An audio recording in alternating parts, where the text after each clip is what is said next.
गरुड़ पुराण पहला अध्याय।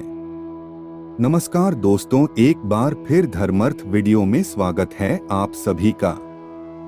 भगवान विष्णु तथा गरुड़ के संवाद में गरुड़ पुराण पापी मनुष्यों की इस लोक तथा परलोक में होने वाली दुर्गति का वर्णन, 10 गात्र के पिंडदान से यातना देह का निर्माण, शिव धर्म ही जिसका सुदृढ़ मूल है, वेद जिसका स्कंध तना है, पुराण रूपी शाखाओं से जो समृद्ध है, यज्ञ जिसका पुष्प है और मोक्ष जिसका फल है, से भगवान मधुसूदन रूपी पादप जैसे वृक्ष सबको आश्रय देता है, वैसे ही भगवान भी अपने चरणारविंद में आश्रय देकर सबकी रक्षा करते हैं। इसीलिए भगवान मधुसूदन को यहाँ पादप वृक्ष की उपमा दी गई है। कल्प वृक्ष की जय हो।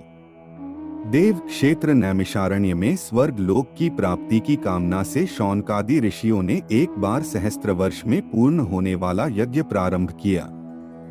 इसीलिए भगवान मधुसूदन को यहाँ पादप वृक्ष की उपमा दी गई है। कल्प वृक्ष की जय हो। देव क्षेत्र नैमिषारण्य में स्वर्ग लोक की प्राप्ति की कामना से शौनकादि ऋषियों ने एक बार सहस्त्र वर्ष में पूर्ण होने वाला यज्ञ प्रारंभ किया। इस समय हम लोग भयावह यम मार्ग के विषय में सुनना चाहते हैं। आप सांसारिक दुखों को और उस क्लेश के विनाशक साधन को तथा इस लोक और परलोक के क्लेशों को यथावत वर्णन कर में समर्थ है, अत उसका वर्णन कीजिए। सूत उवाच, सूत जी बोले, हे मुनियों, आप लोग सुने। मैं अत्यंत दुर्गम यम मार्ग के विषय में कहता हूँ, जो पुण्यात्मा जनों के लिए सुखद और पापियों के लिए दुखद है।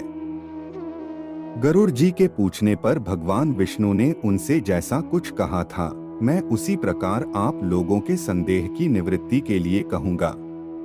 किसी समय वैकुंठ में सुखपूर्वक विराजमान परम गुरु श्रीहरि से विंता पुत्र गरुड़ जी ने विनय से झुककर पूछा। गरुड़ उवाच, गरुड़ जी ने कहा, हे देव, आपने भक्ति मार्ग का अनेक प्रकार से मेरे समक्ष वर्णन किया है और भक्तों को प्राप्त होने वाली उत्तम गति के विषय में भी कहा है। अब हम भयंकर यम मार्ग के विषय में सुनना चाहते हैं।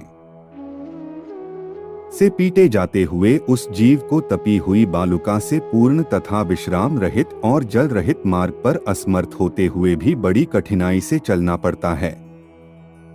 थककर जगह जगह गिरता और मूर्छित होता हुआ वह पुनः उठकर पापीजनों की भांति अंधकारपूर्ण यमलोक में ले जाया जाता है। 2 अथवा 3 मुहूर्त में वह मनुष्य वहां पहुंचाया जाता है और यमदूत उसे घोर नरक यातनाओं को दिखाते हैं।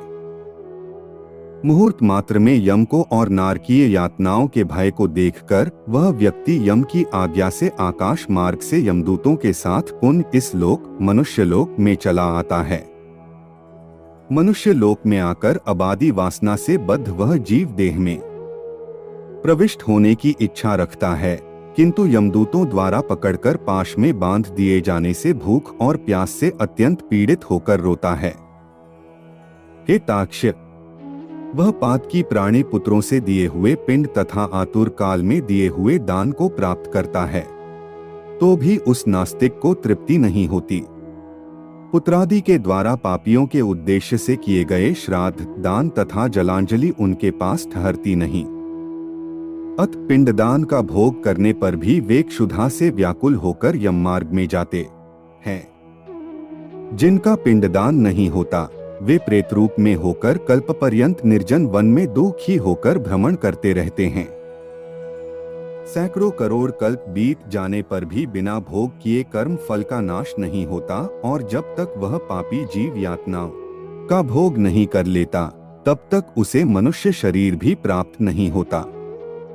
हे पक्षी, इसलिए पुत्र को चाहिए कि वह 10 दिनों तक प्रतिदिन पिंडदान करे। हे पक्षी श्रेष्ठ, वे पिंड प्रतिदिन 4 भागों में विभक्त होते हैं। उनमें 2 भाग तो प्रेत के देह के पंचभूतों की पुष्टि के लिए होते हैं, तीसरा भाग यमदूतों को प्राप्त होता है और चौथे भाग से उस जीव को आहार प्राप्त होता है। 9 रात दिनों में पिंड को प्राप्त करके प्रेत का शरीर बन जाता है और 10वें दिन उसमें बल की प्राप्ति होती है। हे खग, मृत व्यक्ति के देह के जल जाने पर पिंड के द्वारा पुनः 1 हाथ लंबा शरीर प्राप्त होता है, जिसके द्वारा वह प्राणी यमलोक के रास्ते में शुभ और अशुभ कर्मों के फल को भोगता है। पहले दिन जो पिंड दिया जाता है